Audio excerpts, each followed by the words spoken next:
Welcome to the Salmon Runs YouTube. Enjoy the video. Start by opening the Jetblue app or your booking email. You need the mobile boarding pass visible. Tap the boarding pass or the Add to Apple Wallet button. This is the first action that creates a pass file Apple recognizes. If you're in an email, expand the PDF boarding pass and look for the wallet icon at the top. Once you tap Add, the system previews the pass. Don't confirm yet. Pause to verify passenger name and flight number match the booking. After tapping Add to Apple Wallet, Apple shows a preview with flight details. Make sure the flight number, date, and passenger name are correct. Tap Add in the upper right to import the pass into Wallet. Once saved, open Wallet to confirm live fields like gate and seat appear. These update automatically when JetBlue pushes changes. Make sure notifications are allowed for Wallet so you get gate change alerts.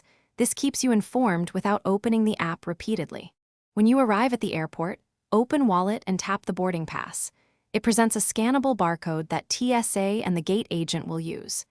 If the pass did not appear or the Add button failed, close and reopen the JetBlue app or email, try again, and if necessary, restart your iPhone to clear temporary glitches. If updates like gate changes don't sync, remove the pass and re-add it. And contact JetBlue support if the issue persists, so they can Thanks for watching. Consider subscribing if we helped you.